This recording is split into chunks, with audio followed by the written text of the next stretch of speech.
자, 안녕하세요. 반갑습니다. 한겨레일보 종목 클래스 이정열 전문가입니다. 자, 영상 아래 링크 보시면은 종목 신청 게시판이 있습니다. 강의 요청을 종목명, 매수가, 비중 이렇게 세 가지만 올려주시고 뭐 궁금하신 사항이 있으시다면 말씀을 주시면은 제가 알고 있는 한도 내에서 최대한 성심성의껏 강의를 진행을 해드릴 수 있도록 하겠습니다. 아래 링크 보시고 영상을 이제 시청하시기 전에 구독과 좋아요도 한 번씩 부탁드릴 수 있도록 할게요. 자, 이번 시간에는 LX 세미콘 14만원 15% 언제쯤 원금 회복할까요? 라는 질문을 주셨는데, 자, 일단 LX 세미콘 한번 볼 수 있도록 하겠습니다. 14만원대다 라고 하셨는데, 매수가는 조금 높은 수준이시긴 한데, 우리가 이 기업을 볼 때는 반드시 볼 필요가 있어요. 첫 번째 투자 포인트는 장기적으로 가는 투자 포인트로 내가 접근을 했는지, 장기적으로 갈 것인지 아니면 단기적으로 갈 것인지. 근데 제가 봤을 때는 LX 세미콘이 절대 단기적으로 볼 수 있는 종목은 아니다라고 말씀을 좀 드릴 수 있을 것 같습니다. 14만 원이라고 하셨는데 14만 원이 높은 가격이냐? 물론 이제 차트상에서 그래프로 봤을 때는 고점에 잡으셨기 때문에 높은 가격이라고 할 수 있겠지만은, 제가 이 기업의 14만 원의 적정 주가, 그러니까 프리미엄이 얼마에 포함이 되어 있냐, 그런 것들을 좀 따지고 봤을 때는 14만 원이라는 가격이 이 기업의 가치 대비해서 비싼 가격은 아니다, 이렇게 설명을 드리고 싶어요. 일단 뭐 그렇지만 주가가 내려왔으니까 우리가 뭐 장기적으로 꾸준히 모아간다라고 봤을 때는 밑에서 이제 다시 대응을 좀 잡으셔가지고 비중을 조금 늘리신다고 생각하는 것보다 차근차근 해서 내가 물량을 모아간다라고 생각하시면 비중이 조금 높아지시더라도 조금 평균 단가가 낮아지는 효과도 있을 거고, 대응 가능한 범위 내에서는 차근차근 모아가시는 것도 좋을 것 같다라고 말씀을 드릴 수 있을 것 같습니다. 그러니까 14만 원이라는 가격이 원금 회복을 할까요? 라고 질문을 주셨는데, 원금 회복이 올 때까지 그냥 단순히 기다리지 마시고, 주가가 떨어져 있으니까 14만 원이라는 가격이 PER이 높은 수준에 형성이 되어 있는 건 아니거든요. 실적 대비해서 보자면, 자, 연간 실적을 봤을 때도 꾸준하게 매출이 증가가 되고 있는 상황들이에요. 8천억, 1조, 1조 8천, 2조 5천, 2조 7천, 3조까지. 자, 그리고 영업이익이 3천억에서 4천, 그리고 5천, 그리고 5,800. 이런 식으로 꾸준히 올라오는 그런 실적 흐름들을 전망을 하고 있단 말이에요. 자, 그렇기 때문에 지금 이 상황에서 14만 원 구간에서 주가가 비싼가 저렴한가를 봤을 때 PER을 보실 필요가 있다라고 했죠. PER이 지금 이제 EPS가 18,225원에서 23,000원 수준까지 옵니다. 여기서 14만 원을 계산을 해보면은 PER이 몇 배인가 이런 것들을 바로 확인할 수가 있는데, 자, 14만 원 수준에서 여기서 18,230원 가량들을 대입을 해보면은 PER이 7배 수준이에요. 7배. 이게 7배가 10배가 안 되는 가격인데 비싸다라고는 할 수는 없을 것 같거든요. 저평가가 이루어지고 있는 그 가격대다. 그러니까 14만 원이 높은 구간에서는 잡았다라고 볼 수는 없을 것 같아요. 근데 주가가 많이 내려왔잖아요, 일단. 주가가 96,500원대. 여기에서 18,230원을 대입을 해주면 PER이 5배 수준이 됩니다. 지금 가격이 싼데 더 싸지고 있다, 더 싼 가격이다 라고 볼 수 있는데, 자, 지금 이제 96,500원 수준에서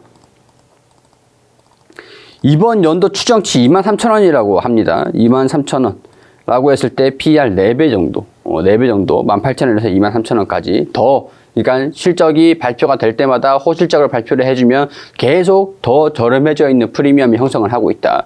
그러니까 우리가 주식을 살 때는 싼 가격에서 매수를 해야 됩니다. 싼 가격에서. 그렇기 때문에 싼 가격이다라고 하면은 지금 가격이 싼 가격이라고 할 수가 있겠죠. 그러니까 주가가 저렴했지만 더 저렴해지고 있는 상태, 프리미엄이 완전히 꺼지고 있는 상태이기 때문에 그 저가 매수가 가능한 구간이기도 하다. 그러니까 14만 원이 그렇게 높은 부분은 아니겠지만 모아간다, 쌀 때 모아간다라고 생각하시고 밑에서 접근하시면 좋을 것 같다. 이렇게 말씀을 좀 드릴 수 있을 것 같습니다. 평균 단가를 좀 효율적으로 대응을 좀 잡기보다는 그래도 좀 내가 대응을 잡을 수 있는 여력이 되는 이상 꾸준하게 밑에서 모아간다라고 생각을 하시면 될 것 같아요. 한 번에 대응을 잡겠다라고 보다는 꾸준하게 장기적으로 대응을 잡아가겠다라는 그런 관점들. 그게 좋을 것 같고, 일단 어떤 기업인지를 좀 살펴보면은 자, 일단 2분기 최대 매출 소식의 상승세를 좀 보여주고 있다. 아직 실적 발표를 하진 않았을 걸로 보고 있는데 곧 이제 실적 발표가 임박을 했겠죠.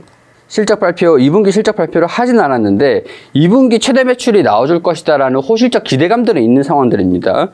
얘기 들어보니까 LX그룹 팹리스 회사인 LX 세미콘이 TV와 스마트폰 수요 하락에도 2분기 분기 기준에서 역대 최대 매출을 기록하고 실적 선방에 성공할 것으로 보인다. 이런 얘기들이 나와주고 있어요. 자, 일단 팹리스라는 게 어떤 건지 우리가 좀 간단하게 알아볼게요. 우리 반도체 업체인데 팹리스 쪽으로는 일단 크게 봤을 때 간략하게 설명을 드리면 메모리 반도체가 있습니다. 메모리 반도체 우리 잘 아는 삼성전자, SK, 하이닉스 여기서 보면은 메모리 D램이라든가 랜드 플래시 이 반도체 안에 메모리를 저장을 할 수 있는 그런 반도체예요. 이런 쪽이 있고 파운드리가 있습니다. 파운드리가 있는데 파운드리 안에서도 여러 가지 구조가 있는 상황들인데 자, 팹리스가 있고 그리고 여기서 파운드리 업체가 있어요. 파운드리. 그러니까 여기서 유명한 여기서 파운드리가 아니라 시스템 반도체. 시스템. 자, 큰 틀로만 봤을 때 말씀을 드리는 거예요. 자, 시스템 반도체가 삼성전자 시스템 반도체 들어간다 이런 얘기들을 산업을 TSMC를 넘어설 것으로 목표를 잡고 있다. 이런 얘기들이 계속 나와주고 있기 때문에 이 파운드리 쪽에는 사람들이 많이 관심을 가지고 이게 뭔지 TSMC가 어떤 회사인지는 대부분 아실 거라고 생각을 하겠습니다. 자, 시스템 반도체가 있는데 팹이 공장이고 리스가 대여잖아요. 그러니까 리스라고 해가지고 공장이 없는 거라고 보시면 될 것 같아요. 자, 공장을 대여를 해서 반도체를 생산을 한다. 그럼 답 나왔죠. 대여를 해서 파운드리 업체 중에서 팹리스 업체는 반도체를 설계를 하고 구조를 만들고 어떻게 요청을 하는 겁니다. 내가 이 반도체를 만들려고 설계를 해놨으니까 너네가 만들어줘.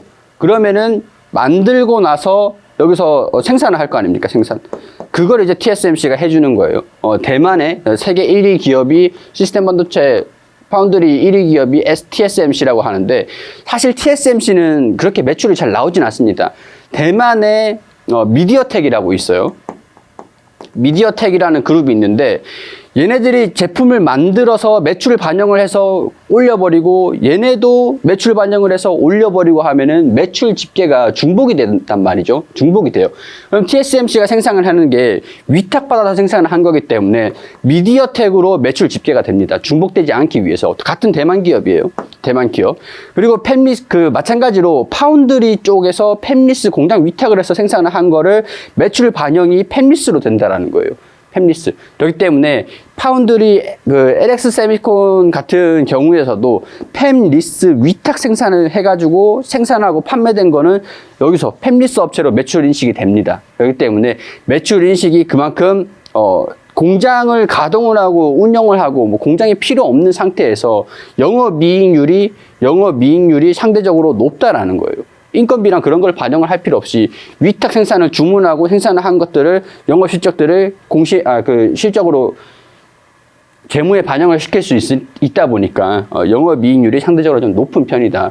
참고로 말씀드리면은 부가적인 얘기긴 한데 대만의 미디어텍하고 TSMC가 있잖아요. 근데 이제 미국 같은 경우에 반도체 파운드리의 60%를 잡아가고 있습니다. 이런 구조로 그리고 이제 대만이 좀 압도적이긴 한데 한국 그리고 일본 이렇게 있어요. 자, 대만도 있고 자, 이 4개 국가들로 해가지고 지금 떠들썩한 얘기들이 있죠. 칩4 동맹. 반도체 쪽으로 대만, 미국, 한국, 일본 이런 식으로 칩4 동맹을 할 것이냐, 가입을 하냐 마냐, 참여를 하냐 마냐 이런 얘기들이 떠들썩하게 나와주고 있습니다. 그래서 지금 중국이 반발을 한다 이런 얘기들이 나와주고 있는 상황들이거든요. 중국이 아무래도 우리나라가 경제 의존도가 좀 높다 보니까 눈치를 안 볼 수는 없는 그런 상황들인데 아무래도 대만, 미국, 압도적으로 비율이 높다라고 했잖아요. 얘네들을 하면은 과반 이상이에요. 사실 한국이나 일본 반도체 전체 시장에서 보고 났을 때 뭐 메모리 쪽으로는 2위를 차지하는 게 한국이지만 미국이 거의 압도적인 1위입니다. 메모리 쪽에서. 그리고 팹리스 쪽에서도 미국을 이길 수는 없어요. 미국 의존도가 뭐 넘어설 수 있는 수준이 아닙니다. 미국 팹리스 쪽은 설계 쪽으로는, 반도체 설계 쪽으로는.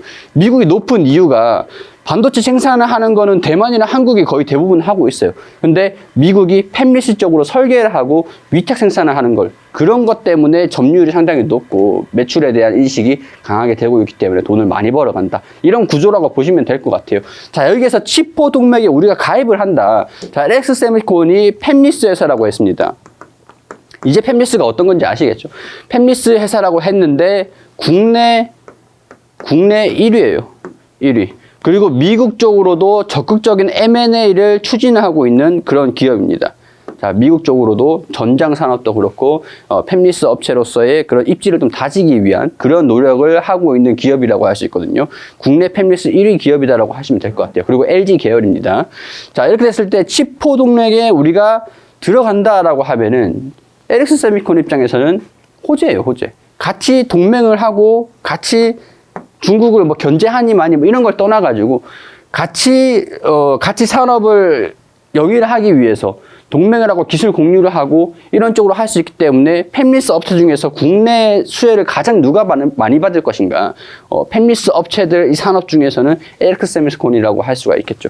자, 뭐 칩포 동맥을 한다라는 소식들이 좀 들려주면 뭐 이런 부각을 받을지는, 일단은 시장에서 주목이 될지는 그거는 이제 봐야 되겠지만, 일단은 뭐 LX 세미콘이 어떤 기업인지는 이런 내용들만으로도 충분히 인지하실 수가 있으실 거라고 봅니다. 자, 그리고 일단 이 기업 같은 경우에서는 꾸준하게 실적이 뭐 하반기에 실적 우려감들이 좀 있다. 그건 이제 경기 불황이 왔을 때고 지금 경기 침체가 뭐 확실시 되고 있는 분위기이긴 하지만 완전히 온 건 아니단 말이죠. 그렇기 때문에 하반기에 들어섰을 때 영업이익률이 좀 낮아질 수도 있겠다라는 불안감, 그런 것들이 추후에 반영이 될 수 있다라는 상황인데, 이거는 제가 봤을 때는 지금 충분히 주가에 다 반영을 시켰던 것 같아요.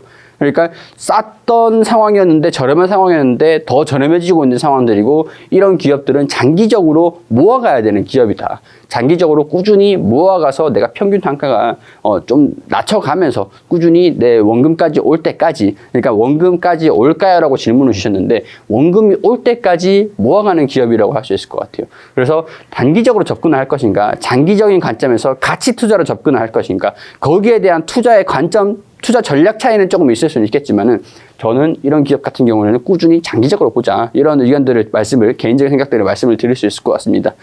자, LX 세미콘 가지고 계시는 분들도 도움이 되었으면 좋겠고, 영상 링크, 하단에 링크 보시면은 종목 가지고 계시는 종목들 그 강의 요청을 하실 수가 있으니까요. 많은 요청 부탁드리고, 영상이 도움이 되셨다면 구독과 좋아요 부탁드릴 수 있도록 하겠습니다.